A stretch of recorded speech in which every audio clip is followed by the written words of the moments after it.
Hello दोस्तों, तो स्वागत है आपका फिर से एक बार एपी पॉपकॉर्न पिक्स में। मैं हूं आपका दोस्त और होस्ट एपी। तो दोस्त, इस हफ्ते मेरा दिमाग ज़्यादा ही ख़राब था और इसका दिमाग को और ज़्यादा ख़राब करने के लिए बॉलीवुड की दो फिल्में देखी जो दोनों ही किसी टॉर्चर से कम नहीं थी। ठीक है, तो वैसे एक मैंने सिनेमा में देखी और एक ओटीटी पे, तो मैं दोनों की बात करूँगा। सबसे पहले बात करते हैं पति पत्नी और वो दो की। ठीक है, तो चलिए वीडियो शुरू करते हैं। सबसे पहली बात जो मैं कहूँगा ना दोस्तों, जब ये मूवी मैं देख रहा था ना, मुझे समझ में नहीं आ रहा था मैंने मूवी देख रहा हूँ क्या कोई ऑडियो कैसेट सुन रहा हूँ। यहाँ पर लिटरली हर जगह गाने थे, और वो भी ऐसे गाने, ना सिचुएशन की डिमांड थी, ना उनका कोई मीनिंग था, ना उनके लिरिक्स अच्छे थे, ना उनके म्यूज़िक अच्छा था। बस रिमिक्स, कुछ गाने रिमिक्स थे, कुछ ओरिजिनल भी थे, लेकिन दोनों ही घटिया, दोनों ही बिना वजह के डाले हुए थे। और इतने गाने, ऐसा लग रहा था मानो गानों के बीच में मूवी चल रही हो। मुझे बहुत इरिटेट हो रहा था, पता नहीं ये मूवी को क्या सोचकर बनाया गया है। देखिए ये सब मूवीज जो है ना, अब जो इसकी कहानी है पति पत्नी और वो दो की, ठीक है, ये जो कहानी है ना, ये कहानी चल सकती थी इन द ईयर 2001 2002। ये उस एरा की कहानी लगती है, क्योंकि उस टाइम पे हमने गोविंदा को ऐसी मूवीज़ में काम करते हुए देखा है और वो बहुत अच्छा भी लगता था। लेकिन उस वक्त, आज के टाइम पे अगर आप ऐसे कॉमेडी दिखा के उम्मीद करोगे लोगों से कि वो हंसेंगे, तो आप बहुत ही, क्या कह सकते हैं, बस यही कह सकते हैं कि शायद आपके पास वो दिमाग ही नहीं है कि आप आज की ऑडियंस को समझ पा रहे हो। ये जो डायरेक्टर हैं, उनको शायद समझ में आ गया था कि ये मूवी चलने वाली तो है नहीं, तो उन्होंने सारे एक्टर्स, जो भी कास्ट से रिलेटेड एक्टर्स थे, उनसे कह दिया कि भाई क्रिंज एक्टिंग करो, क्रिंज दिखाओ, अपना जितना हो सकेगा उतना क्रिंज दिखाओ। और लिटरली सब ने यही कोशिश की है। मानो ऐसा, फिल्म की तीनों ही हीरोइन मानो खराब एक्टिंग के लिए रेस लगा रही थी, क्योंकि तीनों ही एक से बढ़कर एक टॉर्चर कर रही थी। नंबर 1 जैसे सारा अली खान, दूसरे पे रकुल प्रीत, फिर तीसरी वो वामिका। तीनों ने इतना क्रिंज मचाया, और जो कमी रह गई क्रिंज की, तो वो कमी पूरी कर दी आयुष्मान खुराना ने। यहाँ पर हर किसी के साथ किसी को चक्कर दिखाया जा रहा है, इवन गे रिलेशनशिप को भी यहाँ पे दिखाया जा रहा है। इतना बकवास कॉमेडी जो शायद आज की जनरेशन देखना पसंद नहीं करेगी। आज की जनरेशन क्या, इसको मिलेनियल्स, जो मैंने बताया ना 2002-3 के टाइम पे देखते थे, वो लोग भी इसे आज देखना पसंद नहीं करेंगे, क्योंकि ऐसी कॉमेडी वो देख चुके, उस पर हंस चुके।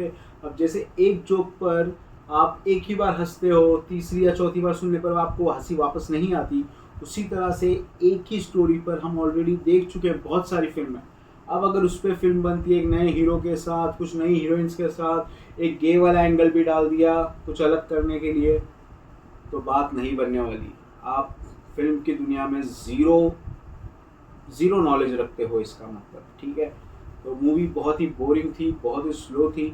पेसिंग तो काफ़ी ठीक है, क्योंकि कंफ्यूजिंग से क्रिएट करती है, स्टार्टिंग से ही लोगों को कंफ्यूज करना चालू कर देती है, जिसकी वजह से थोड़ा बहुत आप इससे जुड़ पाते हो, कि मतलब कनेक्ट करने लग जाते हो। लेकिन फिर भी वो गाने बीच में आ जाना, बिना वजह का रोमांस, कुछ लाइन तो इतनी चीप होती है कि आपको हंसी भी नहीं आती। आप उस पर बस उसको देखते हो और सोचते हो कि मुझे हंसना चाहिए था, बस यही मन में आपके सवाल रह जाता है, और दूसरा सीन वैसे ही एक कॉपी पेस्ट वाला सीन आपके सामने दोबारा आ जाता है। मूवी को क्रिंज तो बनाया ही बनाया, लेकिन साथ में वही जात पात वाला एंगल डाल दिया। इनको लगता है जात पात वाले एंगल को थोड़ा सा कॉमेडी वे में दिखाएंगे तो लोगों को मज़ा आएगा। ऐसा नहीं होता है भाई। ये सब कॉमेडी चलती थी जब गोविंदा के टाइम के एरा के चलती थी। गोविंदा ये सब कॉमेडी करते थे तो समझ में भी आता था, लेकिन उस वक्त भी उसमें जात पात नहीं होता था।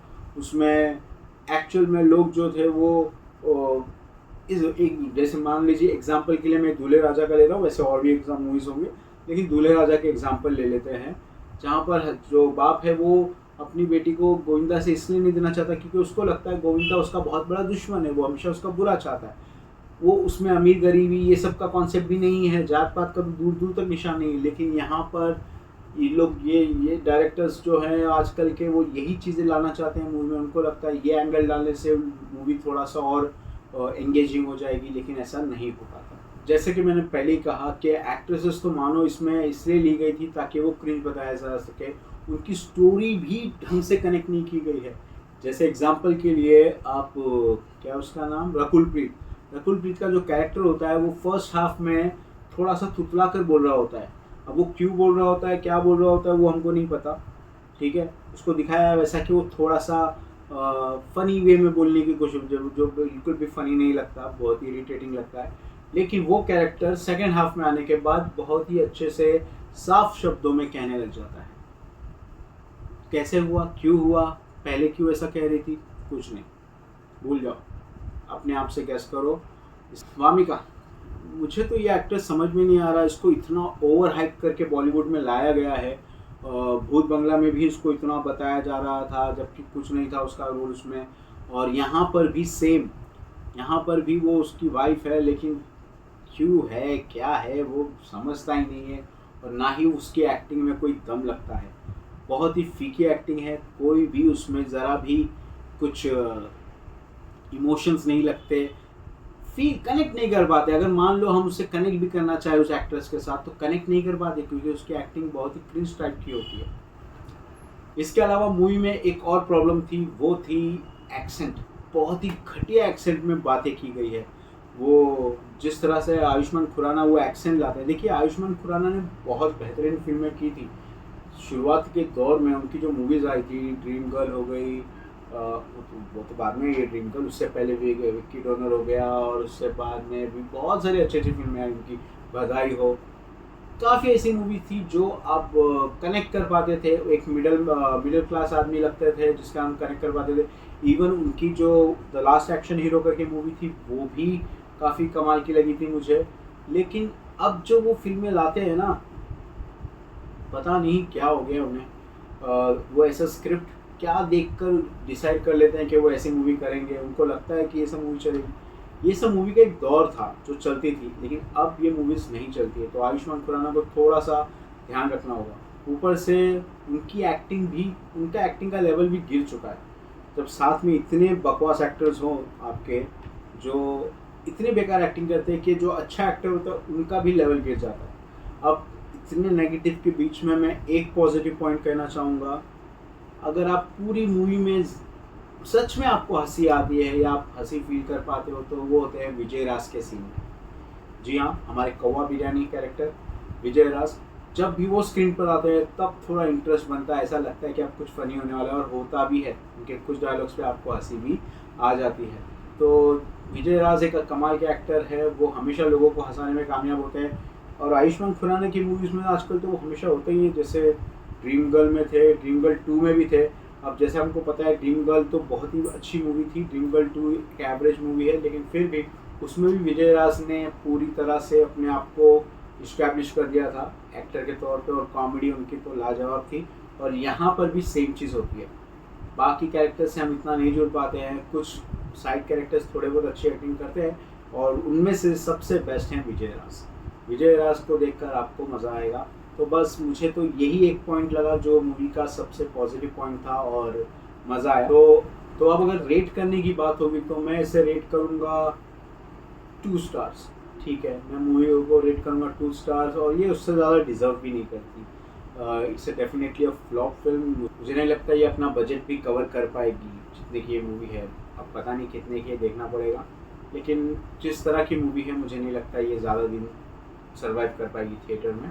It's a very below average movie, ठीक है।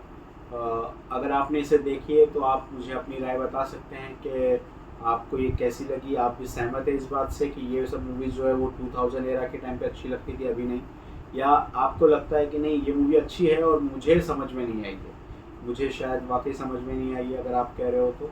लेकिन फिर भी मैं अपने पॉइंट पे तो स्टैंड करूँगा कि भाई मत देखिए, पैसे मत वेस्ट कीजिए इसके लिए। OTT पे आ जाएगी तब आराम से देख लेना, उससे पहले पैसे वेस्ट मत कीजिए इसके लिए, नो सेंस, ठीक है। तो this was your host AP, जो हमेशा आपको ऑनेस्ट रिव्यू देता है जो उसे फील होता है। देखिए, मैं जो मुझे फील होता है मैं कह देता हूँ, मैं ग्रुप के साथ नहीं चलता कि अगर उसने अच्छा बोला है, इसने अच्छा बोला है तो मुझे भी अच्छा बोलना चाहिए वरना ऑडियंस नाराज़ हो जाएगी। देखिए, जो मुझे फील हुआ। अगर आपको लगता है मुझे गलत फील हुआ है तो आप मुझे कमेंट में बता सकते हैं। अगर आपको मेरा वीडियो या मेरा रिव्यू करने का स्टाइल पसंद आया हो तो प्लीज़ मुझे एक लाइक ज़रूर दीजिएगा और इसे वीडियो को शेयर भी ज़रूर कीजिएगा। हूँ आपको अगले वीडियो में, तब तक के लिए have a great day and take care. Subscribe now and press the bell icon. Never miss an update.